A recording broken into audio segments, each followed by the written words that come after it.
ओम शांति। आज हम 26 दिसंबर 79 की अव्यक्तवाणी सुनते हैं।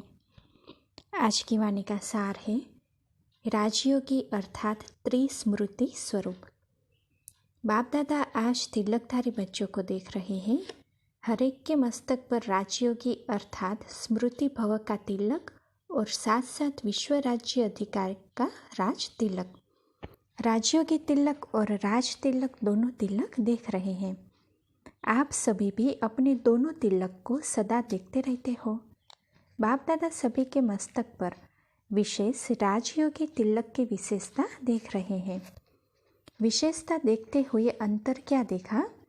किसी राजयोगी के मस्तक पर 3 बिंदियों का तिलक है, किसी के मस्तक पर 2 बिंदियों का तिलक है और किसी पर 1 बिंदी का भी तिलक है। वास्तव में नॉलेजफुल बाप द्वारा विशेष 3 स्मृतियों का 3 बिंदियों का रूप में तिलक दिया हुआ है। उन 3 स्मृतियों को त्रिशूल के रूप में यादगार बनाया है। यह 3 स्मृतियाँ हैं, एक स्वयं की स्मृति, दूसरी बाप की स्मृति और तीसरी ड्रामा के नॉलेज की स्मृति। इन विशेष 3 स्मृतियों में सारे ही ज्ञान का विस्तार समाया हुआ है। नॉलेज के वृक्ष की यह 3 स्मृतियाँ हैं। जैसे वृक्ष का पहले बीज होता है, उस बीज द्वारा पहले 2 पत्ते निकलते हैं, फिर वृक्ष का विस्तार होता है। ऐसे मुख्य है बीज बाप की स्मृति, फिर 2 पत्ते अर्थात विशेष स्मृतियाँ, आत्मा की सारी नॉलेज और ड्रामा की स्पष्ट नॉलेज। इन 3 स्मृतियों को धारण करने वाले स्मृति भव के वरदानी बन जाते हैं। इन 3 स्मृतियों के आधार पर माया जीत जगत जीत बन जाते हैं। तीनों स्मृतियों की संगम युग पर विशेषता है। इसीलिए राजयोगी तिलक 3 स्मृतियों का अर्थात 3 बिंदी के रूप में हर एक के मस्तक पर चमकता है। जैसे त्रिशूल से अगर एक भाग खत्म हो जाए तो यथार्थ शस्त्र नहीं कहा जाएगा। संपूर्ण विजय की निशानी है 3 बिंदी अर्थात त्रिस्मृति स्वरूप। लेकिन होता क्या है, एक ही समय पर तीनों स्मृति साथ साथ और स्पष्ट रहे, इसमें अंतर हो जाता है। कभी एक स्मृति रह जाती, कभी 2 और कभी 3। इसीलिए सुनाया कि कोई 2 बिंदी के तिलकधारी देखे और कोई 1 बिंदी के तिलकधारी देखे। बहुत अच्छे अच्छे बच्चे भी देखे जो निरंतर 3 स्मृति तिलकधारी भी है, अमिट तिलकधारी भी है, अर्थात जिस तिलक को कोई मिटा नहीं सकता। जब स्मृति स्वरूप हो जाते हैं तो अमिट तिलकधारी बन जाते हैं, नहीं तो बार बार तिलक लगाना पड़ता है। अभी अभी मिटता है, अभी अभी लगता है। लेकिन संगम युगी राजयोगियों को निरंतर अविनाशी तिलकधारी होना है। माया अविनाशी को विनाश बना न सके।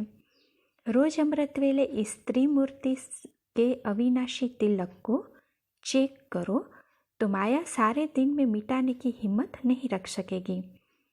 3 स्मृति स्वरूप अर्थात सर्व समर्थ स्वरूप, यह समर्थ का तिलक है। समर्थ के आगे माया के व्यर्थ रूप समाप्त हो जाते हैं। माया के 5 रूप 5 दासियों के रूप में हो जाएंगे, परिवर्तन रूप दिखाई देगा। अच्छा, विकारों का परिवर्तित रूप। काम विकार शुभ भावना के रूप में आपके पुरुषार्थ में सहयोगी रूप बन जाएगा। काम के रूप में वार करने वाला शुभ कामना के रूप में विश्व सेवाधारी रूप बन जाएगा। दुश्मन के बजाय दोस्त बन जाएगा। क्रोधा अग्नि के रूप में जो ईश्वरीय संपत्ति को जला रहे हैं, जोश के रूप में सबको बेहोश कर रहा है, यही क्रोध विकार परिवर्तित हो रूहानी जोश व रूहानी खुमारी के रूप में बेहोश को होश दिलाने वाला बन जाएगा। क्रोध विकार सहन शक्ति के रूप में परिवर्तित हो आपका एक शस्त्र बन जाएगा। जब क्रोध सहन शक्ति का शस्त्र बन जाता है तो शस्त्र सदैव शस्त्रधारी की सेवा अर्थ होते हैं। यही क्रोध अग्नि योग अग्नि के रूप में परिवर्तन हो जाएगी, जो आपको नहीं जलाएगी लेकिन पापों को जलाएगी। इसी प्रकार लोभ विकार दृष्टि रूप की अनासक्त वृत्ति के स्वरूप में उपराम स्थिति के स्वरूप में बेहद की वैराग्य वृत्ति के रूप में परिवर्तित हो जाएगी। लोभ को खत्म हो जाएगा और सदा चाहिए चाहिए के बदले इच्छा मात्रम अविद्या का स्वरूप हो जाएंगे। लोभ को चाहिए नहीं कहेंगे, लेकिन चाहिए कहेंगे। लेना है नहीं, देना है देना है, यह परिवर्तन हो जाएगा। यही लोभ अनासक्त वृत्ति व देने वाला दाता के स्वरूप की स्मृति स्वरूप में परिवर्तन हो जाएगा। इसी प्रकार मोह विकार करने के बजाय स्नेह के स्वरूप में बाप की याद और सेवा में विशेष साथी बन जाएगा। स्नेह याद और सेवा में सफलता का विशेष साधन बन जाएगा। ऐसे ही अहंकार विकार देह अभिमान से परिवर्तित हो स्वाभिमान बन जाएगा। स्व अभिमान चढ़ती कला का साधन है, देह अभिमान गिरती कला का साधन है। देह अभिमान परिवर्तित हो स्व अभिमान के रूप में स्मृति स्वरूप बनने में साधन बन जाएगा। इसी प्रकार यह विकार अर्थात विकराल रूपधारी आपकी सेवा के सहयोगी आपकी श्रेष्ठ शक्तियों के स्वरूप में परिवर्तित हो जाएंगे। ऐसे परिवर्तन करने की शक्ति अनुभव करते हो। इन 3 स्मृतियों के आधार पर पांचों का परिवर्तन कर सकते हो। काम के रूप में आए शुभ भावना बन जाए तब माया जीत जगत जीत का टाइटल मिलेगा। विजय व दुश्मन का रूप परिवर्तन जरूर करता है। जो राजा होगा वह साधारण प्रजा बन जाएगा, तब विजय कहलाएगा। मंत्री होगा वह साधारण व्यक्ति बन जाएगा, तब विजय कहलाया जाएगा। वैसे भी नियम है कि जो जिस पर विजय प्राप्त करता है उसको बंदी बना कर रखते हैं, अर्थात गुलाम बना के रखते हैं। आप भी इन 5 विकारों के ऊपर विजय बनते हो। आप इनको बंदी नहीं बनाओ, बंदी बनाएंगे तो फिर अंदर उछलेंगे, लेकिन आप इन्हें परिवर्तित कर सहयोगी स्वरूप बना दो तो सदा आपको सलाम करते रहेंगे। विश्व परिवर्तन के पहले स्व परिवर्तन करो। स्व परिवर्तन से विश्व परिवर्तन सहज हो जाएगा। परिवर्तन करने की शक्ति सदा अपने साथ रखो। परिवर्तन शक्ति का महत्व बहुत बड़ा है। अमृत वेले से रात तक परिवर्तन शक्ति को कैसे यूज करो यह फिर सुनाएंगे। ऐसे राजयोगी तिलकधारी भविष्य राज तिलकधारी सदा मस्तक पर 3 स्मृति स्वरूप में समर्थ रहने वाले, माया को भी श्रेष्ठ शक्ति के रूप में सहयोगी बनाने वाले, ऐसे माया जीत जगत जीत कहलाने वाले, सर्व शक्तियों को शस्त्र बनाने वाले, सदा शस्त्रधारी श्रेष्ठ आत्माओं को बाप दादा का याद प्यार और नमस्ते। अच्छा, एक ही समय में मन वचन कर्म से सेवा करने वाले ही बेहद के सेवाधारी। टीचर्स के साथ अव्यक्त बाप दादा की मुलाकात। टीचर्स अर्थात बाप समान निरंतर सेवाधारी, हर संकल्प और बोल द्वारा अनेक आत्माओं की सेवा के निमित्त। विशेष सेवा है एक ही समय तीनों प्रकार की इकट्ठी सेवा। वाचा के साथ साथ मनसा की भी सेवा साथ में हो और कर्मणा अर्थात संपर्क, संग से संग के आधार पर ही रंग लगाने की सेवा। बोल द्वारा भी सेवा, संकल्प द्वारा भी सेवा। तो वर्तमान समय एक एक सेवा अलग अलग करने का समय नहीं है। बेहद की सेवा की रफ्तार एक ही समय तीनों प्रकार की सेवा इकट्ठी हो, इसको कहा जाता है तेज रफ्तार से बेहद की तीव्र गति वाली सेवा। तीव्र गति से बेहद के सेवाधारी बनो। सिर्फ अपना हद का स्थान नहीं, लेकिन जैसे बाप एक स्थान पर रहते भी बेहद की सेवा करते हैं, ऐसे निमित्त मात्र एक स्थान है, लेकिन अपने को बेहद की सेवा के निमित्त समझ विश्व की आत्माएं सदा इमर्ज रूप में रहे, तब विश्व कल्याणकारी कहलाए जाएंगे। नहीं तो देश कल्याणकारी व सेंटर कल्याणकारी हो जाएंगे। जब हर एक इतना इतना बेहद के विश्व कल्याणकारी बनेंगे, तब विश्व की आत्माएं अपने अधिकार को प्राप्त कर सकेगी। नहीं तो थोड़े समय में कैसे पहुँचेंगे। 2-4 तो नहीं है, सारी विश्व है। तो निमित्त बनी हुई आत्माओं को संगठित रूप में बेहद की सेवा का रूप इमर्ज होना चाहिए।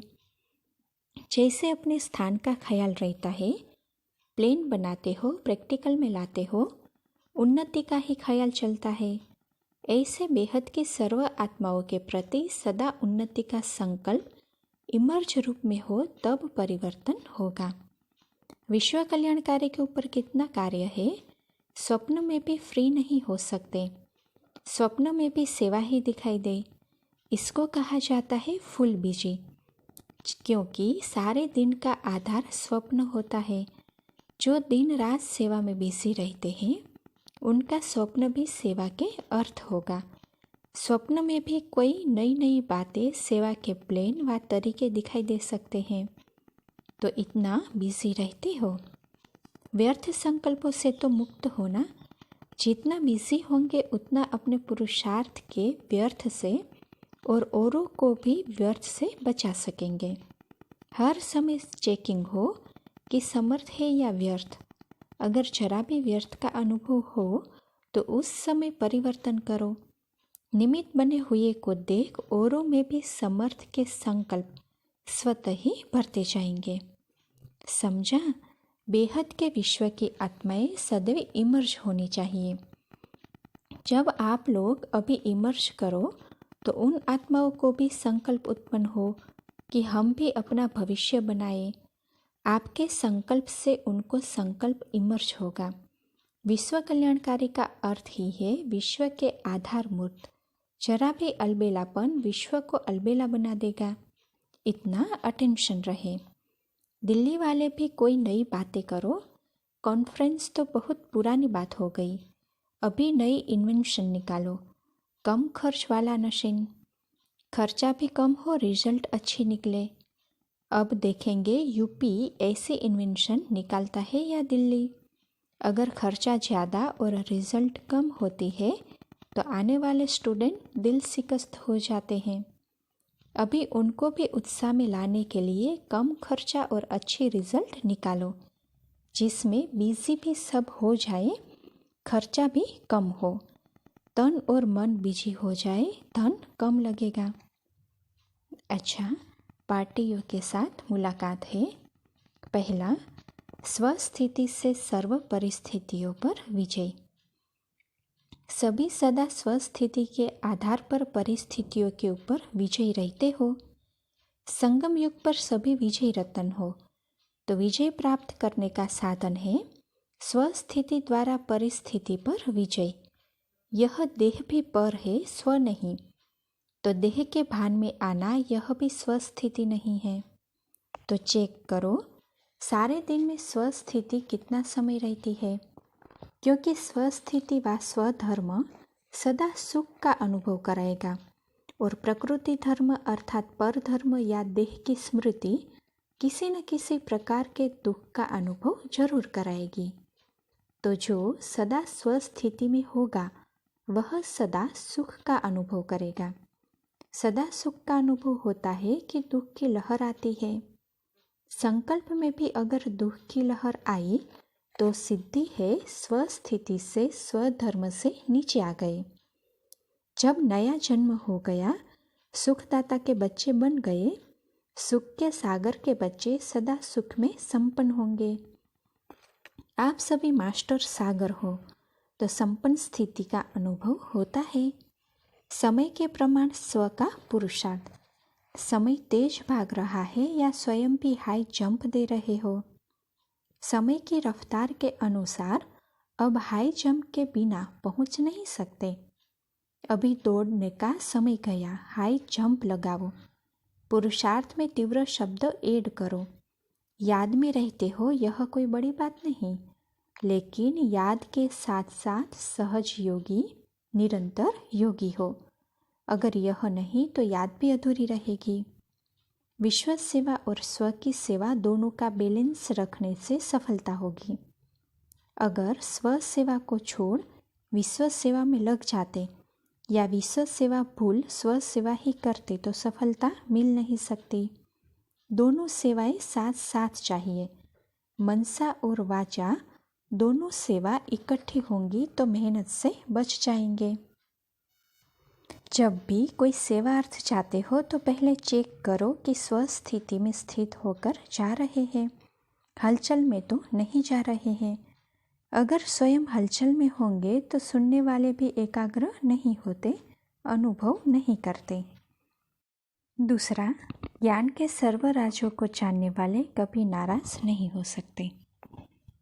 ज्ञान के सर्व राजों को जानने वाली राजयुक्त आत्माएं होना, अपने पुरुषार्थ के अनुसार बाप के द्वारा अनेक ज्ञान के राजों को जानते हुए उसी में रमण करते हुए आगे बढ़ो तो सदा राजयुक्त, सदा योग युक्त, सदा स्नेह युक्त ऐसे हो। ज्ञान के सर्व राजों को जानने वाले स्वयं से राजी रहते और औरों को भी राजी करने के अभ्यासी रहते हैं। तो सदा राजयुक्त अर्थात राजी करने वाले कभी भी नाराज नहीं हो सकते। ऐसे सर्व राजों को जानने वाले बाप के प्रिय है, समीप है। तीसरा, सतगुरु के कृपा से मालामाल स्थिति। जैसे भक्ति मार्ग में गुरु कृपा गाई हुई है तो ज्ञान मार्ग में सतगुरु की कृपा है पढ़ाई। पढ़ाई की कृपा से सतगुरु मालामाल बना देते हैं। जिसके ऊपर सतगुरु की कृपा हो गई वह सदा मुक्त और जीवन मुक्त बन गया। अच्छा, ओम शांति।